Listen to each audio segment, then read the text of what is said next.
Quantas cores você vê em um dia? Quantas cores existem? As tonalidades diferentes afetam como pensamos e experienciamos o mundo? Isso é diferente entre homens e mulheres? Qual a diferença entre azul royal e azul bebê? Esses nomes realmente importam? Por que línguas diferentes têm números de cores distintos? Um bebê quando nasce já sabe a diferença entre cores? Calma. Para compreender a intersecção de linguagem, cultura e cores, vamos começar em um lugar mais monotônico.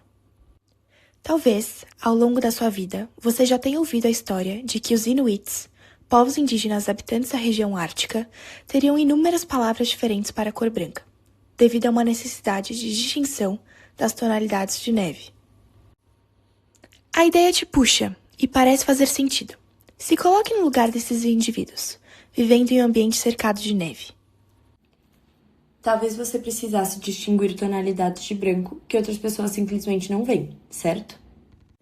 No entanto, essa história, na forma em que ela circula pelo senso comum, não passa de um mito e foi refutada por diversos estudos científicos. Esses povos, na verdade, não têm centenas de palavras para a cor branca, apenas algumas a mais do que o costume.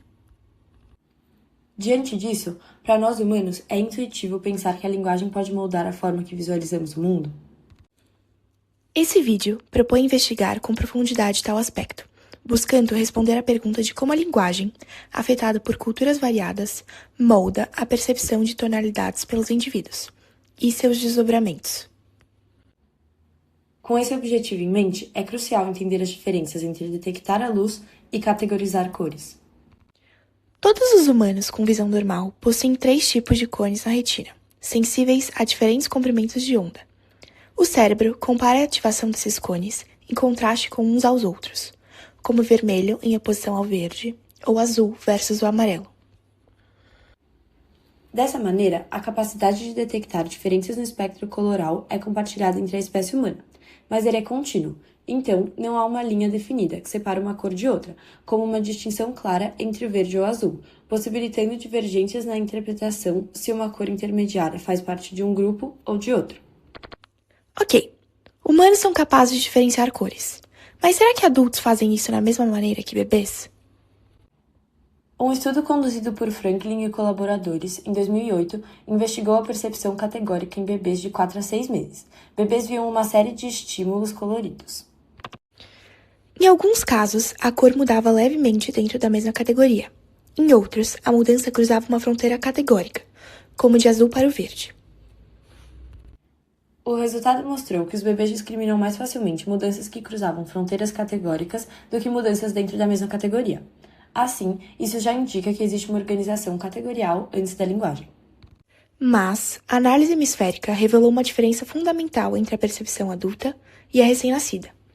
Nos bebês, o efeito era lateralizado no hemisfério direito.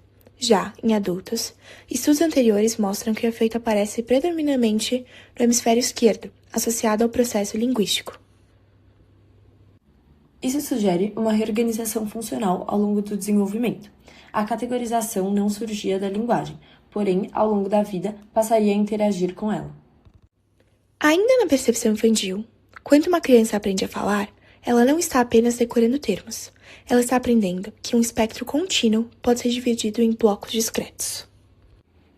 Estudos sobre aquisição mostram que a nomeação de cores é uma das tarefas lexicais mais difíceis da infância, que exige treino até estabilizar o uso correto. Isso acontece porque a tarefa exige 3 coisas simultâneas. 1. Discriminar diferenças perceptivas sutis. 2. Compreender que categorias são convencionais. 3. Mapear essas categorias em palavras específicas. Ou seja, a criança aprende a organizar o mundo cromático de acordo com o sistema linguístico a qual está exposta, e essa organização pode variar entre línguas. Esse padrão também aparece em estudos que comparam diferentes línguas. Pesquisas discutidas por David Duff mostram que falantes de diferentes idiomas podem apresentar diferenças em tarefas rápidas de discriminação de cores. Um exemplo clássico envolve o russo. Diferentemente do português ou do inglês, o russo possui dois termos básicos distintos para o que chamamos genericamente de azul, um para azul escuro e outro para azul claro. Em experimentos de tempo de reação, falantes de russo identificam mais rapidamente diferenças que cruzam a fronteira linguística. No entanto, existe um detalhe muito importante. Quando o processamento verbal é bloqueado, essa vantagem diminui. Isso indica que a linguagem não altera a filosofia da visão, mas pode modular processos cognitivos envolvidos na categorização rápida. Isso não significa que um russo veja um mundo diferente do que um falante de outras línguas, mas ele pode organizar mentalmente o espectro de uma forma diferente em determinadas tarefas. Simultaneamente, os aspectos de gênero e cultura também fazem do processo de distinção e nomeação de cores. Estudos como o de Milonas mostram que mulheres, em média, utilizam vocabulário cromático mais variado e específico do que homens. Em tarefas de nomeação, elas tendem a diferenciar mais tonalidades. As hipóteses explicativas incluem fatores culturais, como padrões de socialização e maior exposição lexical, e hipóteses biológicas relacionadas à variabilidade genética dos fotopigmentos. Mas o estudo aponta que essas diferenças são mais concretas na linguagem do que na percepção sensorial somente. De novo, existe um padrão se repetindo, o da linguagem ampliar e refinar a categorização.